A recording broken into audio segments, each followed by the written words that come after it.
Bien, ahora sí vamos a dar inicio al primer bloque sobre diabetes con la presentación del doctor Arturo Alessandrini, que nos estará hablando sobre retinopatía diabética. El doctor Arturo Alessandrini es médico oftalmólogo, es profesor y director de Oftalmos, Instituto Oftalmológico de la Universidad de Buenos Aires, es presidente de la Sociedad Panamericana de Retina y Vitrio, es presidente de la Sociedad Argentina de Oftalmología y miembro del Comité Ejecutivo de la Sociedad Argentina de Retina y Vitrio. Sin más por agregar, abrimos la cámara y saludamos al doctor Arturo Alessandrini. Doctor, buen día. La cámara es suya, el tiempo es suyo. Buenos días, muchas gracias por la presentación. Es un placer estar aquí y compartir con ustedes esta mañana. Yo me voy a referir en estos minutos a la retinopatía diabética. La diabetes afecta, entre otros órganos, al globo ocular. Y dentro del globo ocular, el principal sitio de afección es la retina. De allí su nombre de retinopatía diabética. Ustedes pueden ver aquí en esta lámina, en donde hay un corte del ojo, en donde se ven las distintas estructuras del globo ocular, algunas de ellas conocidas por ustedes, como por ejemplo la córnea, el cristalino, y en la parte posterior podemos ver a la retina, y en el centro de la misma se encuentra ubicada la mácula. La diabetes entonces afecta en su gran mayoría a la retina y a la mácula. Esta afección, desgraciadamente, cuando no es diagnosticada a tiempo y controlada de manera correcta, lleva en muchos casos a la pérdida de la visión. De allí que hoy la diabetes constituye realmente un verdadero problema de la salud pública mundial. Ustedes pueden ver aquí que la diabetes afecta distintos órganos, el pie, la circulación, los riñones, tiene también una afectación a nivel cardíaco, pero definitivamente el 50%, diríamos, de los pacientes diabéticos tienen una afección a nivel del globo ocular. Les decía que la diabetes constituye un verdadero problema de la salud pública mundial. Fíjense ustedes en esta tabla, en donde se ve que aproximadamente en el año 2011 existían 366 millones de diabéticos a lo largo del mundo y cómo se calcula que para el 2030 va a haber una población de diabéticos de alrededor de 550 millones. Lo que hace que entre estos años la diabetes va a crecer aproximadamente un 50%, lo cual realmente hace que esta enfermedad se haya constituido en un serio problema de la salud pública.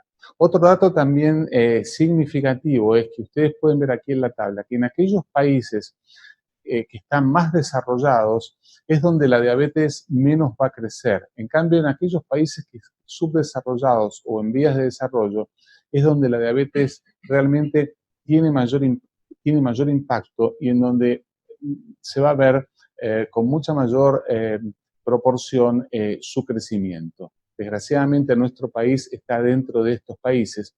Por lo tanto, hoy nosotros debemos tomar conciencia de esto y trabajar no solo en la prevención, sino también en el diagnóstico precoz de esta enfermedad para evitar llegar a lo que en algún momento se habla de una ceguera por la retinopatía diabética.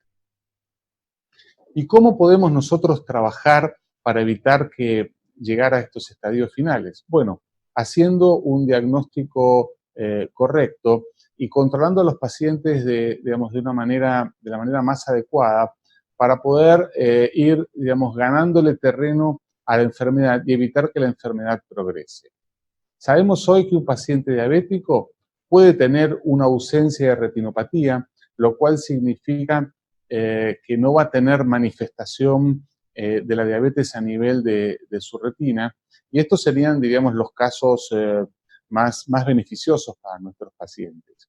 En cambio, el paciente puede sí tener afectada la retina y entonces allí vamos a tener lo que se llama la retinopatía diabética. Y esto va de la mano de la duración de la enfermedad. Sabemos que los pacientes diabéticos pueden, digamos, a grandes rasgos dividirse en dos grandes grupos: aquellos pacientes que son diabéticos tipo 1, insulinodependientes, y aquellos que son diabéticos tipo 2, que no son dependientes de la insulina. Los pacientes diabéticos tipo 1, después de varios años de la enfermedad, desarrollan desgraciadamente una retinopatía diabética. En cambio, los diabéticos tipo 2, que no dependen en su mayor grado digamos, del tratamiento con insulina, son los no insulinodependientes, no necesitan tanto tiempo de enfermedad para desarrollar la enfermedad y desarrollan por lo general una alteración a nivel macular que después vamos a comentar, que se llama edema macular diabético. Volviendo entonces a la clasificación y al tipo de retinopatía que el paciente puede presentar, podemos decir que el paciente puede tener una retinopatía diabética no proliferativa, una retinopatía diabética preproliferativa y una retinopatía diabética proliferativa. ¿Y por qué esto, por qué esto es importante? Esto es importante porque en base al estadio clínico, los tipos de tratamiento y la manera de que el paciente se debe controlar varían y son realmente muy diferentes.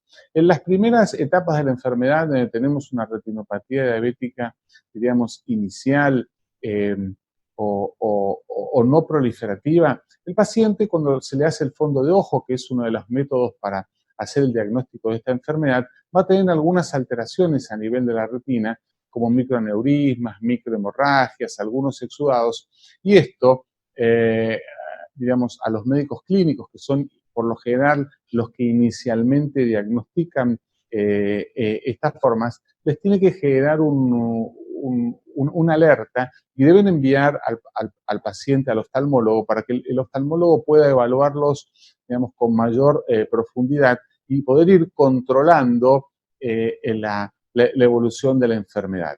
Sabemos que la enfermedad desgraciadamente evoluciona y a consecuencia, diríamos, de su evolución, después de la retinopatía diabética no proliferativa, vamos a tener indefectiblemente las formas de retinopatía preproliferativa y proliferativa. Ahora, hay una situación, como yo les decía, que se da por lo general en los pacientes diabéticos tipo 2, que es el edema macular diabético. El edema macular diabético, desgraciadamente, se ve aproximadamente en el 35% de los pacientes que presentan una afección ocular de su diabetes, y dentro de los pacientes que tienen edema macular diabético, aproximadamente el 8% de ellos tiene un deterioro visual bastante importante.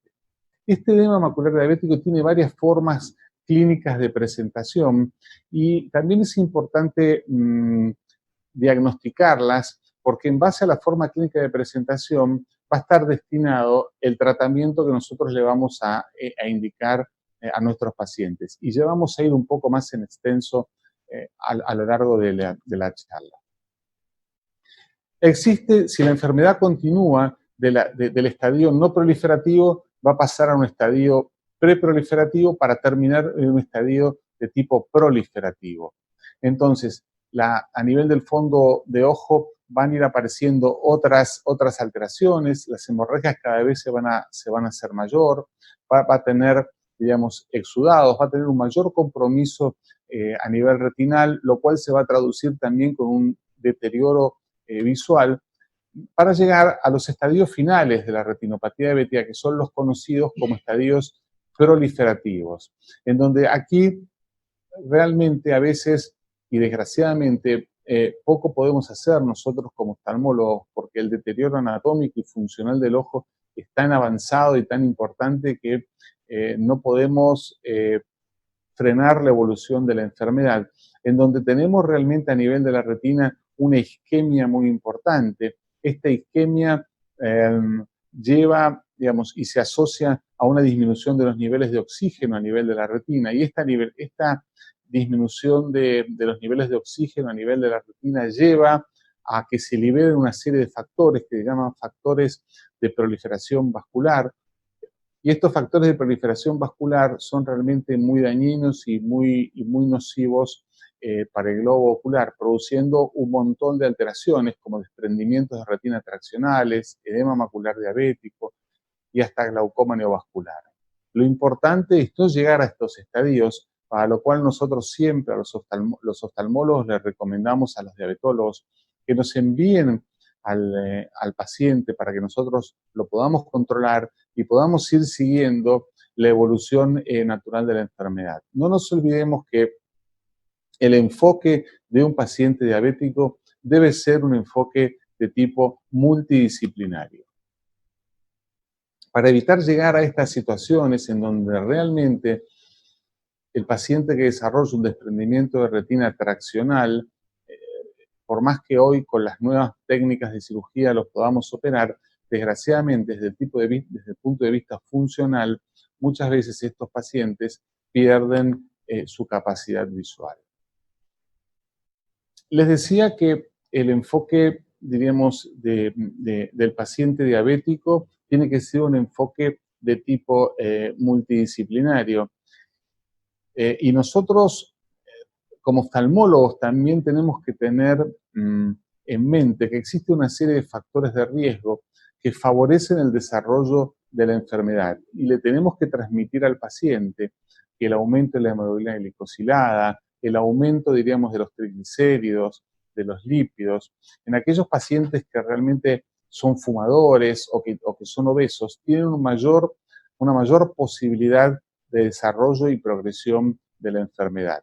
Si bien no son, diríamos, puntos sobre los cuales como oftalmólogos nosotros tenemos que trabajar, porque para eso están los diabetólogos, los nutricionistas, los médicos clínicos, sí tenemos que tener conciencia de esto para poder orientar al paciente.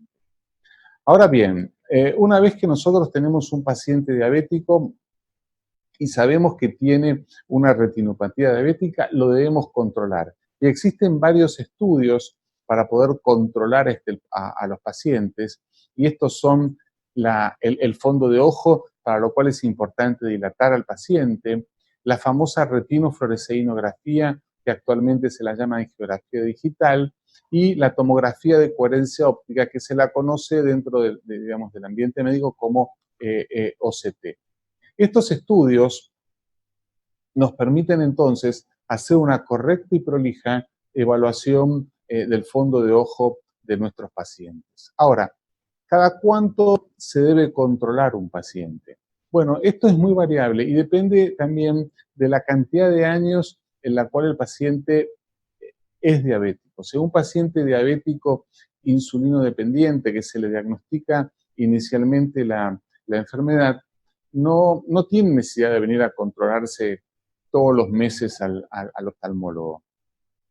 Porque de hecho sabemos que la enfermedad va a durar muchos años y es como que lo que nosotros llamamos la compliance. Si el paciente lo empezamos a controlar mensualmente, llega un momento en donde el paciente, digamos, se aburre de venir al oftalmólogo y se aburre de ir al médico. Entonces, tenemos que tener como un protocolo de control.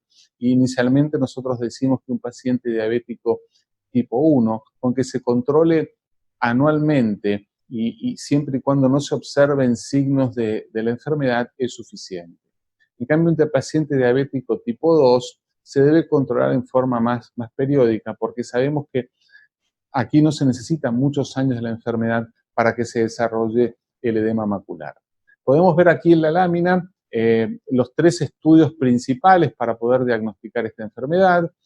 Arriba a su izquierda el examen del fondo de ojo, arriba a su derecha la fluoresceína, o sea, la angiografía digital, y por debajo la tomografía de coherencia óptica. La tomografía de coherencia óptica hoy actualmente es el examen más utilizado y ustedes pueden ver que nos hace realmente un verdadero corte histológico de las distintas capas de la retina y nos permite observar con gran detenimiento y gran detalle las alteraciones que se puedan presentar. Ahora bien, una vez que se diagnosticó la enfermedad, que se diagnosticó la presencia de retinopatía diabética o del edema macular diabético, ¿qué es lo que vamos a hacer?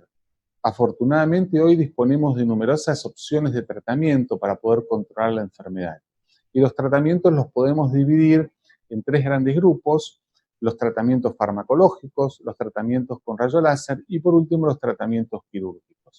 Y la indicación de cada uno de estos tratamientos dependerá del estadio clínico en que se encuentren nuestros pacientes. Hoy en día, el gold standard, o el tratamiento que se utiliza con mayor frecuencia para controlar la evolución de esta enfermedad y sobre todo del edema macular diabético, es el tratamiento farmacológico.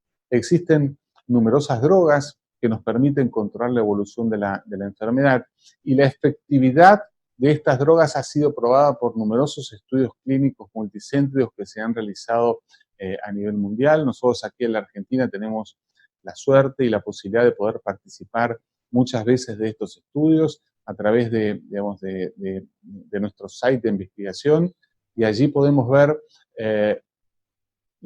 cómo en esta gráfica podemos ver cómo realmente han avanzado los resultados en estos estudios y cómo estos estudios han demostrado que estas drogas son eficaces no solo para controlar la evolución de la enfermedad, sino también para mejorar la agudeza visual de nuestros pacientes. Los principales fármacos que se utilizan hoy en día y que para el control de esta enfermedad son los tres de arriba que ustedes pueden ver aquí en esta lámina, y estos son fármacos que en la Argentina están aprobados por ANMAT y se comercializan para uso oftalmológico: el ranibizumab, el bevacizumab y el aflibercept, con sus distintos nombres comerciales. Y les traje en esta laminilla estos dos últimos fármacos, el faricimab y el brolucizumab, que son fármacos que todavía están en etapa de investigación, pero que van a dar mucho que hablar en el futuro, porque ya los estudios clínicos preliminares han demostrado su efectividad para tratar esta afección. Hay pacientes que nosotros los empezamos a tratar con estos fármacos y no tenemos respuesta. Entonces, cuando no existe respuesta al tratamiento, debemos tener en cuenta que estos pacientes se los denomina inicialmente como pacientes no respondedores o pacientes refractarios al tratamiento médico. Frente a esto no debemos bajar los brazos, porque si iniciamos el tratamiento con un determinado fármaco y no tenemos respuesta, podemos cambiar hacia otro fármaco. Podemos también colocar corticoides, existen corticoides de depósito o de liberación prolongada, o en algunas situaciones también aplicar una combinación de fármacos, porque existen distintos regímenes de tratamiento, tema que, digamos, no vamos a tocar en esta actualidad, pero que afortunadamente la asociación de estos fármacos y su implementación hoy se ha demostrado que realmente es muy beneficioso. Pero hay otras situaciones en donde el paciente tiene una retinopatía diabética y no presenta edema macular. Cuando tiene una retinopatía diabética, dijimos que existe una serie de unas zonas de isquemia o hipoxia retinal, y allí es donde la fotocoagulación con rayo láser juega un rol importante para el control y evitar la progresión de la enfermedad. Con el láser lo que hacemos es destruir estas zonas de retina alterada para evitar que se produzcan estos factores de crecimiento vascular, como ustedes pueden observar allí en la laminilla. Se evita la liberación del VEGF, entonces de esta manera se evita la progresión de la enfermedad. Pero hay situaciones en las cuales los fármacos no son suficientes para controlar la evolución de la enfermedad, como así tampoco lo es el rayo láser, y es allí en donde el tratamiento quirúrgico empieza a jugar un rol importante. Ustedes pueden ver aquí en este video una cirugía de un paciente con una retinopatía diabética, en el cual se está haciendo lo que se denomina una vitrectomía, y entonces de esta manera, utilizando este colorante que se denomina azul brillante, nosotros teñimos las distintas estructuras del globo ocular, y una vez que se tiñen las distintas estructuras, allí estamos trabajando directamente sobre la retina, y al trabajar sobre la retina estamos liberando y quitando algunas tracciones que se producen sobre el área macular. Ahí estamos sobre la retina. Se imaginan que aquí estamos trabajando a gran aumento. La imagen, nosotros trabajamos observando una pantalla de 60 pulgadas en forma tridimensional, y la imagen que observamos del fondo de ojo es de esta calidad y de esta magnificación. Entonces, allí es como trabajamos dentro del ojo para quitar estos tejidos y modificar algunas de las alteraciones que la diabetes produce. Entonces, de esta manera controlamos la evolución natural de la enfermedad. Entonces, como conclusión final, es importante que nosotros como oftalmólogos no solo diagnostiquemos en forma precoz esta enfermedad, sino también que le inculquemos a nuestros pacientes la necesidad de su control periódico y que le informemos acerca de los tratamientos que existen hoy en día para evitar la progresión de la enfermedad y llegar, en algunos casos, a la ceguera.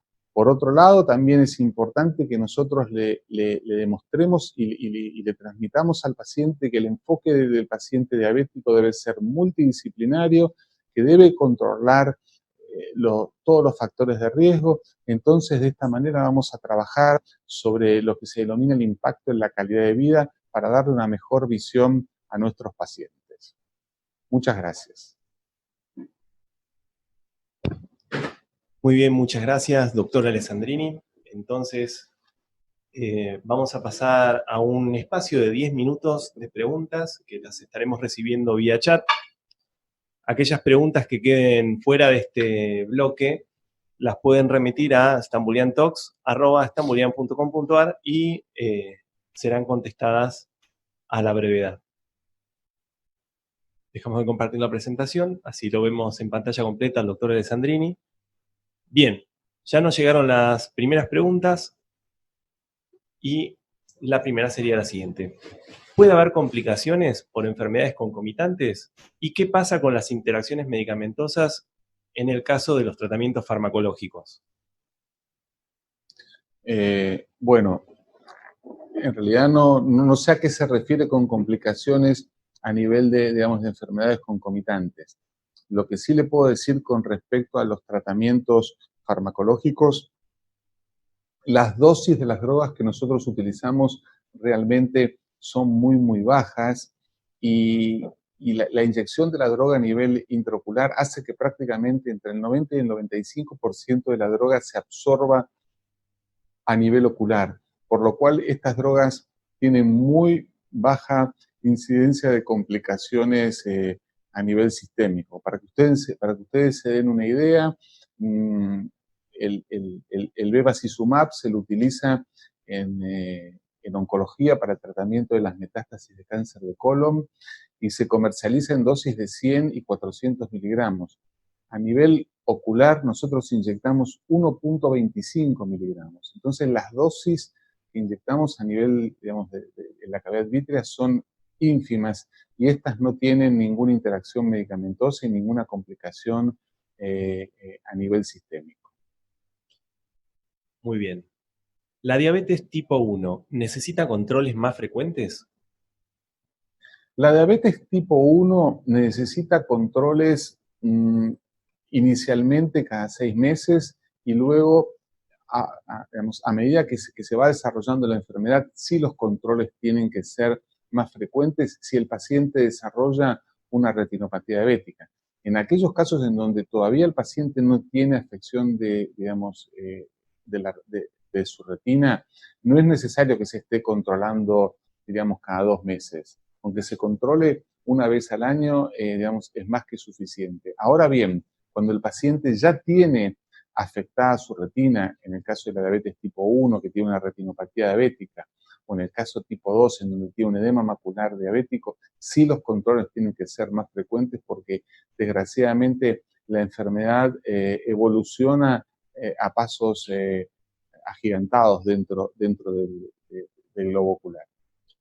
Bien, acá Virginia nos pregunta, ¿es necesario tener hemoglobina glucosilada cercano a 7 en caso de edema macular severo? A ver, esta es una muy buena pregunta y forma parte digamos, de los foros que habitualmente tenemos los oftalmólogos. Sabemos que la retinopatía diabética tiene una etiología, diríamos, multifactorial. Y la hemoglobina glicosilada juega un rol importante. De nada sirve que nosotros estemos inyectando al paciente con estos antiangiogénicos y los estemos controlando si el paciente tiene una hemoglobina glicosilada de 11, porque sabemos que estamos tapando, digamos, la enfermedad por un lado, pero activándola por otro. Es muy importante que el paciente controle su hemoglobina glicosilada y esté en valores cercanos a 7, a 8, para evitar, diríamos, la progresión de la enfermedad. El edema macular diabético es, digamos, metabólicamente dependiente. Entonces es importante que la hemoglobina glicosilada esté controlada. Bien, acá nos llega otra pregunta y sería la siguiente. Respecto al tratamiento farmacológico, ¿cuál sería la droga de elección? Bueno, como yo les dije, en la Argentina hay 3 drogas de elección para tratar el edema macular diabético: el bevacizumab, el ranibizumab y el aflibercept. Es muy difícil indicar una u otra droga. Existen distintos criterios para utilizar una u otra droga. También existen algunas diferencias de tipo comerciales por los costos, porque hay algunas drogas que son más económicas que otras. Pero a grandes rasgos y de acuerdo a grandes estudios clínicos que se han hecho multicéntricos a nivel mundial, hoy podemos decir que las 3 drogas son realmente efectivas para tratar esta enfermedad. Digamos, hay alguna droga que tiene más ventaja que otra con respecto a que se la puede inyectar, los intervalos de inyección pueden ser un poquito más prolongados. Pero quedémonos con la idea que cualquiera de estas 3 drogas que hoy se comercializan para uso oftalmológico son efectivas para tratar la enfermedad. Acá Virginia nos vuelve a preguntar, supongo que sobre la pregunta que hizo anterior, ¿hay algún valor de corte de hemoglobina glicosilada para iniciar o no tratamiento, ya sea en terapia antiangiogénica o focoagulación? O fotocoagulación. Fotocoagulación, perdón. No hay un valor de corte. Nosotros el tratamiento siempre lo iniciamos en forma independiente de la hemoglobina glicosilada. Así el paciente tenga una hemoglobina glicosilada de 7, de 9, nosotros el tratamiento lo iniciamos igual. Pero sí le informamos al paciente que debe tener controlada su hemoglobina glicosilada, porque si la hemoglobina glicosilada no está controlada, la respuesta del tratamiento no va a ser tan efectiva en aquellos pacientes en donde la hemoglobina glicosilada esté elevada en relación a aquellos pacientes donde la hemoglobina glicosilada está controlada. Clarísimo, doctor. Hacemos una última pregunta antes del cierre de esta primera etapa. Acá Virginia le agradece la respuesta y la pregunta sería, ¿cuáles son las formas más preocupantes de las retinopatías en los diabéticos? Bueno, dividamos bien lo que es el diabético tipo 1 con el diabético tipo 2. En el diabético tipo 2, definitivamente, la forma más preocupante es el edema macular. En cambio, en los diabéticos tipo 1, la forma más preocupante es la presencia de la retinopatía diabética, porque la retinopatía diabética evoluciona, como yo les decía a lo largo de la charla, de las formas preproliferativas hacia las formas proliferativas, y cuando el paciente tiene una retinopatía diabética de tipo proliferativa, las complicaciones realmente son extremadamente severas y llevan muchas veces a la pérdida a la pérdida de la visión. Perfecto. Acá nos están llegando mensajes de agradecimiento para su charla, doctor. La verdad que ha sido muy didáctica, muy clara y muy entretenida. No sé si quiere agregar algo más a modo de cierre, si no estaríamos ya en tiempo de finalización de esta primera parte del bloque. Simplemente 2 puntos. Hacia los pacientes diabéticos, que tengan en cuenta que esta es una enfermedad que es un verdadero problema de la salud pública y que deben controlarse no solo con el diabetólogo, sino también deben tener presente que la diabetes puede tener alteraciones oftalmológicas y deben concurrir al oftalmólogo. Y por último, bueno, agradecerle al doctor Stambulian y a todo su grupo por la posibilidad de poder compartir esta charla y estar aquí con todos ustedes.